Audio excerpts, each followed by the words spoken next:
打败联邦的利器反被压制。机动战士高达设定和剧情解说第2集高达破坏命令。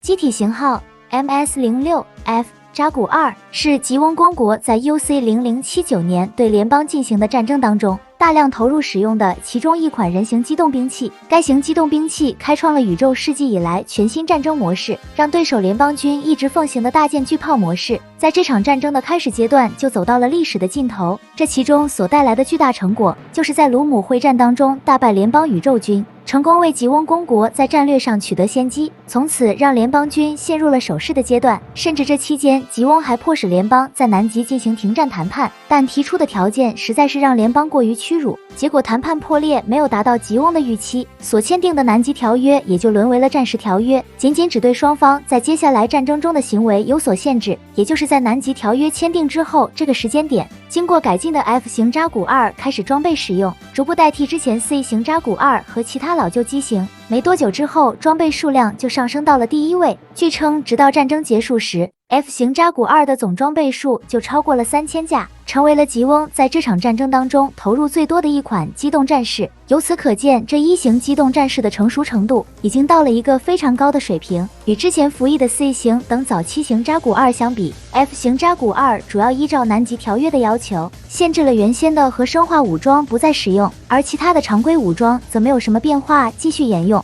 其中常备的手持武器还是120毫米口径机枪，该枪与步兵使用的机枪一样，具有很高的射速，并且威力很强，在对敌进行火力压制方面能发挥出不错的效果。采用弹匣进行供弹，而弹匣使用的是圆形弹鼓这样一个造型，一个弹匣的装弹量为100发，不算很多，所以通常会在后腰裙甲位置携带备用弹匣，以便在子弹用尽时更换继续战斗。同时，枪上还配有瞄准装置，该瞄准装置在配合头部的单眼摄像机使用时，驾驶员就可以通过驾驶舱内的显示屏来观察到机枪上瞄准装置里的信息。这个时候只需一键操作，就能对敌发起精确射击。除了这把机枪之外，还配备了280毫米口径 AP 扎古火箭筒，其编号为 HLSB25K， 装弹量一共4发，并且输出的威力很大，非常适合用于打击舰艇之类的大型目标。当然，在打击机动战士方面同样适用。在与高达的一场战斗中，一度使用破甲弹就直接击穿了高达的盾牌，差一点就对高达就造成重大伤害。其他的扎古火箭筒也配备了瞄准装置，用于支持精确射击，这对于打击要塞之类的攻坚作战极为有利。尽管可以利用后腰武器挂架多携带这个火箭筒，但火箭筒的实际装备数量并不是很多，所以在诸多战斗当中，携带火箭筒出击作战的扎古反而是少数。而在近战武器方面，配备了一把5型电热斧，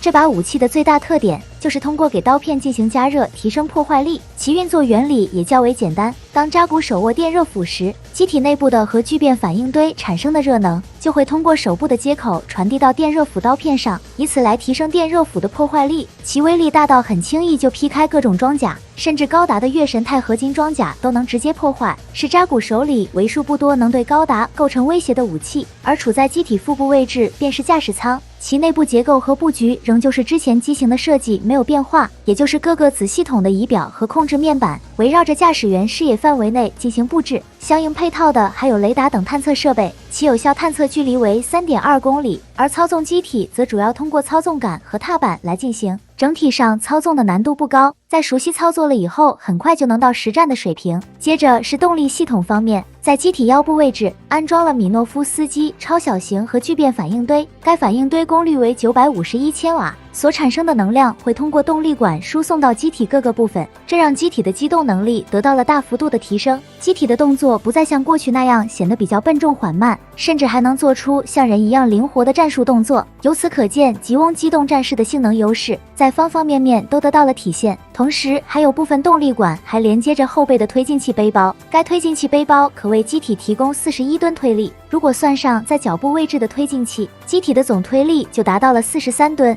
相应的机动速度能到88千米每小时，而机体进行180度姿势变换则只要1.7秒。虽然核聚变反应堆提供的动力十分强劲，但所蕴含的能量已经等同于核武器，一旦被击中受损，将会引发巨大爆炸，所释放的能量直接就会波及到周围一大片区域。一架机动战士存在如此巨大潜在风险，这对吉翁如何妥善使用带来了重大挑战。倒是吉翁机动战士的防护水平很高，除了左肩上安装有防御攻击的盾牌之外，在整个机体上还使用了超硬钢合金打造的装甲。这一型装甲比主战坦克的复合装甲要强出不少，使用实弹装备将其击穿并不容易。加上动力装置还会散发米诺夫斯基粒子，使得导弹这类强力的反制手段失去了制导能力，因而在战争的开始阶段，吉翁往往1-2架扎古就能给联邦军带来巨大麻烦。尽管联邦军已经跟进发展机动战士，但进度比吉翁的机动战士要慢上不少，在战争爆发后相当长的时间内迟迟没有投入实战，为此开发了其他的装备进行应对，而这些装备分别是反扎古坦克和导弹车。能从其中一款装备的名字看出，这是联邦军针对吉翁扎古准备的。为了获得最佳视野，炮塔使用了开放式的设计，并预留了2名成员的位置负责操作炮塔，而炮塔所配备的武装则显得比较单薄，仅在坦克的底盘上设置了一门双联装机炮，威力上倒是能有效击穿扎古的装甲，但是自身薄弱的防护不足以与扎古进行正面对抗，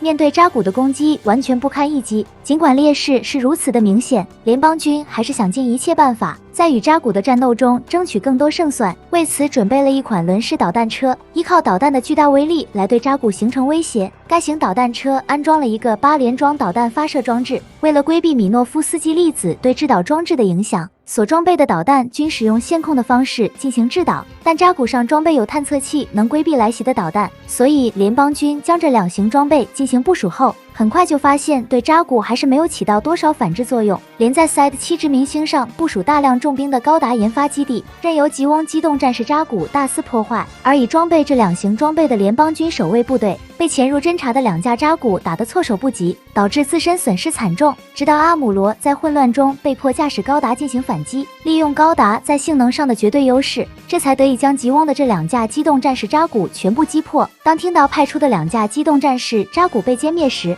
一下子让夏亚感到吃惊不已，难以相信联邦军已经拥有了如此强力的装备。为了解开这个疑惑，他决定亲自带领一支小队前往侦查一探究竟。很快，在己方战舰输出火力打击吸引对方注意力的情况下，十分顺利地潜入到了 SIDE-7殖民星的内部。然而就在进入到殖民星内部进行调查的过程中，夏亚遇到了名为塞拉马斯的人，而塞拉在发现夏亚后就对其举枪，并要求夏亚脱下头盔和面具。结果在见识到夏亚的真面目后，塞拉仿佛就像是见了熟人一样吃了一惊，而反过来夏亚在看到塞拉时也是如此，无意间就喊出了阿尔代西亚这个名字。不过此时夏亚顾不上这个意外的相遇，趁着塞拉迟疑的时候，直接踢掉他手中的武器后迅速逃离了现场。这个时候阿姆罗也驾驶高达来到了这里，但没抓住时机追上夏亚。正当阿姆罗和塞拉返回到白色基地时，一直紧随在高达身后的夏亚抓住舱门打开的瞬间冲进了白色基地所在的港口内，于是趁此机会开始收集联邦军的情报信息。但很快布莱杜诺亚就得知有吉翁人员闯入，便立即组织人员对其进行阻止，成功将夏亚手中的拍照设备击毁。不得已，夏亚连着丢出了2个炸弹，在炸开2个洞口后就顺利逃离了SIDE-7殖民星，然后与早已在外等候的部下一起向姆塞级巡洋舰进行返回。随后阿姆罗也驾驶高达追了出来，打算使用光束步枪将夏亚等人全部消灭，但是对方早已远去，最终因人员目标实在过于渺小，阿姆罗连射数发均没有命中。然而当夏亚在看到高达出击了以后，便立即做出了改变，让己方战舰将剩余的2架扎古发送到指定位置，打算驾驶扎古亲自与高达展开战斗。需要注意的是，夏亚驾驶的扎古有所不同，属于是指挥官用扎古2，其型号为 MS-06S， 基于 F 型扎古2改进而来，所以2款机型从外形到内部基本没有什么区别，仅在个别地方存在差异。这其中比较明显的地方就是头部多了个角，这个角是对指挥官型扎古2识别的主要特征。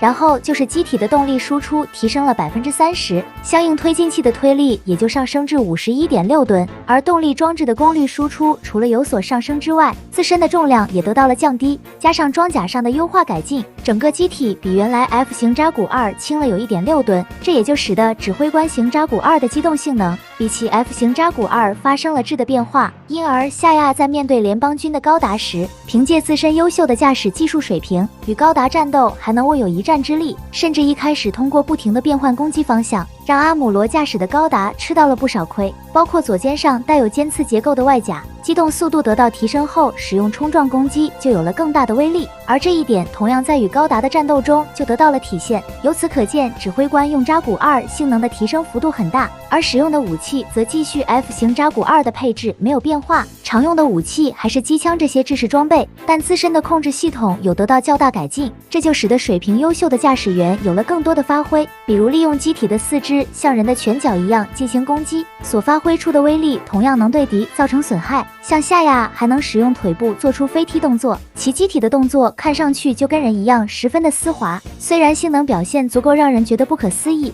但要做到这一点需要驾驶员具备十分高超的水平，因而这1型扎古2就成为了精英驾驶员专用的机型，无法像 F 型扎古2大量装备普及使用，最终生产的数量也只有100多架这个规模。现在联邦军在拥有了高达以后，使得吉翁在机动战士领域独霸的局面被打破，让初次与高达交战的夏亚深有体会。原本以为会凭借数量优势拿下高达，结果自己部下驾驶的扎古先被高达使用光束步枪一发直接击破，高达所拥有的颠覆性力量就这样在夏亚的眼前进行了充分的展现。而夏亚在见识到高达的威力后，便意识到自己对高达的预估不足，决定选择撤退，返回到了姆赛级巡洋舰上。于是这场战斗也就到此结束。